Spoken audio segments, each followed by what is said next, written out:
Hello everyone, welcome back to my YouTube channel. So today I am here to explain the previous topic neurotic disorder जिसमें क्या था phobia. तो आज हम वही टॉपिक अपना स्टार्ट करेंगे। ठीक है, हमने साइन एंड सिम्टम्स तक उसका किया था, अब हम आगे का स्टार्ट करते हैं। So here is the aetiology of phobia. First in that repression, classical defense mechanism that protects you from unwanted ideas and fearful stimulus।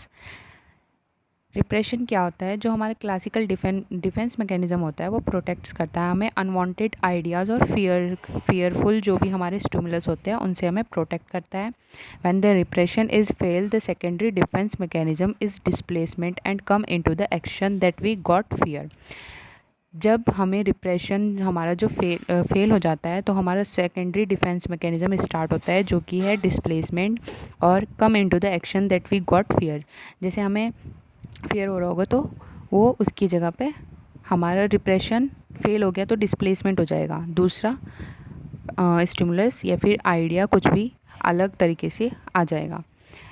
फिर हमारा आता है learning theory according to classical conditioning a stressful stimulus produce an unconditioned response fear harmless object eventfully the harmless object alone produce the fear. Learning theory में जो हमारे classical conditioning according to classical conditioning जो stressful stimulus होता है वो produce करता है अनकंडीशन response fear के। तो जो इसमें हार्मलेस ऑब्जेक्ट होता है इवेंटफुली, जो हार्मलेस ऑब्जेक्ट है वो प्रोड्यूस करेगा अलोन प्रोड्यूस द फियर। ठीक है, फिर नेक्स्ट है हमारा था cognitive theory. Anxiety is the produce of faulty cognition. इसमें जो एंजाइटी होगी वो फॉल्टी कॉग्निशन प्रोड्यूस कर रही है।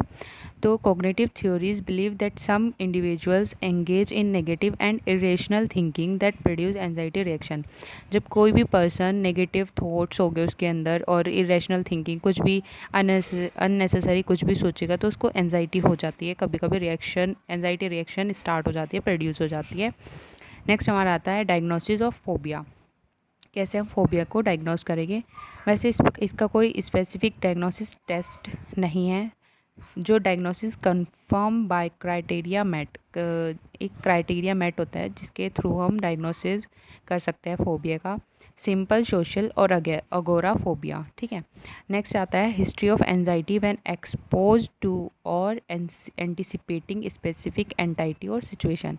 हमें पेशेंट की एंजाइटी ऑफ हिस्ट्री लेनी है, हिस्ट्री ऑफ एंजाइटी लेनी है और जो भी किसी भी फियर से किसी भी सिचुएशन से पेशेंट गुजर रहा है उसके बारे में हम पेशेंट से बात करेंगे या फिर जो भी उसका कलीग होगा, फैमिली मेम्बर होगा, उससे बात करेंगे, पूछेंगे उससे। ठीक है, फिर आता है कॉज।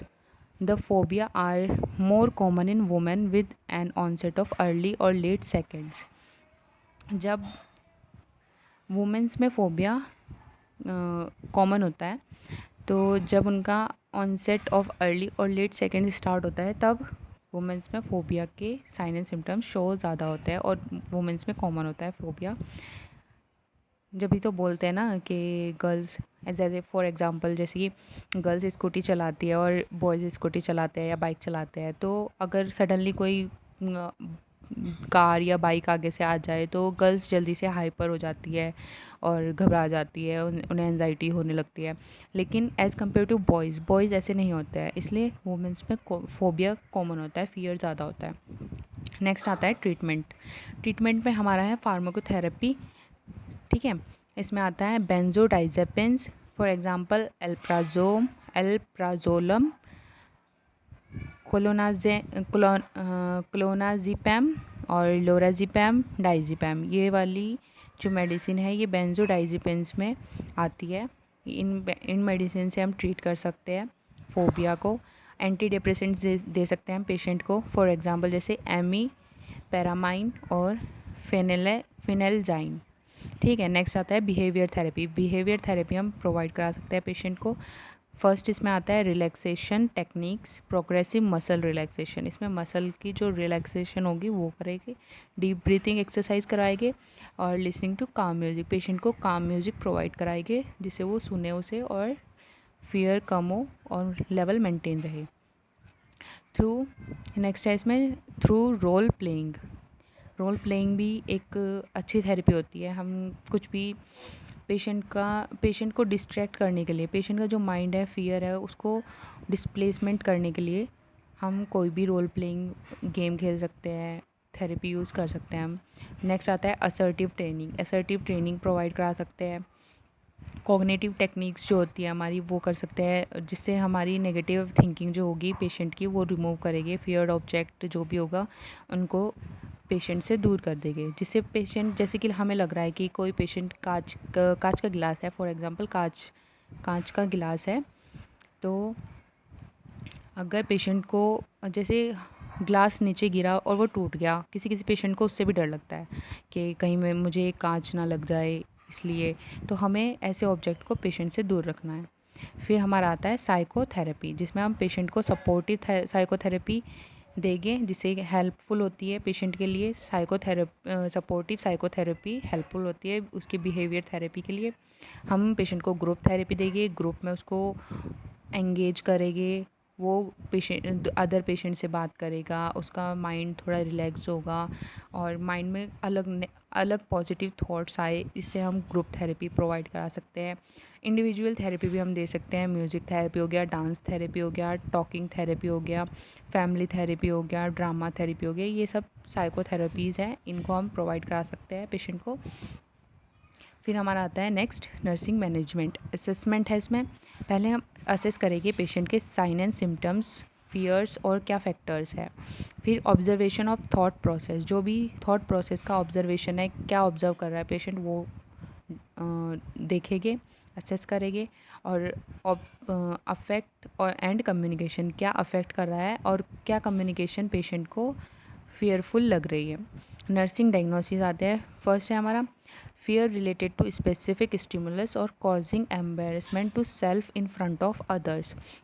जैसे किसी भी पेशेंट को फियर है, जैसे कि हमारी पहले वीडियो में भी बताया गया था, तो अगर किसी पेशेंट को फियर है और किसी स्पेसिफिक स्टिमुलस और कॉज एम्बेरसमेंट, उसको लग रहा है कि जैसे मुझे फियर है किसी चीज़ से और मैं बाहर जाऊंगा तो उसको एम्बेरसमेंट फ़ील होगा किसी दूसरे पर्सन के सामने, कि ये मेरे बारे में कुछ और ना सोचे कि ये पेशेंट कैसे कर रहा है, मतलब ये पर्सन कैसे कर रहा है, ये सब। फिर नेक्स्ट आता है evidence by behaviour directed towards avoidance of feared object. जो भी पेशेंट है उसके एविडेंस क्या होंगे, behaviour directed towards avoidance of feared object. और नेक्स्ट हमारा आता है diagnosis social isolation related to fear of being in a place from which one is unable to escape, evidence by staying alone, refusing to leave the room home. Social isolation में ये होता है कि fear से related है, अगर कोई patient किसी प्लेस पे जा रहा है जहाँ मतलब उसको उस प्लेस के बारे में नहीं पता है और अनेबल हो गया उस प्लेस से, एस्केप हो गया, खो गया, और एविडेंस हो गया कि एविडेंस ये हो गया कि वो स्टेइंग अलोन, मतलब अकेला रह गया और किसी ने उसको वहाँ पे छोड़ दिया, तो इससे भी पेशेंट को फियर हो सकता है, सोशल आइसोलेशन हो जाएगा ना उसका, तो इस वजह से फियर और एनजाइटी बढ़ जाएगी। नेक्स्ट आते हैं हमारे nursing intervention. First, reassure the patient that he is safe, हमें रीअश्योर करना है पेशेंट को कि वो सेफ़ है या नहीं। फिर पेशेंट को एनकरेज करना है to explore underlying feelings that may be contributing to irrational fears.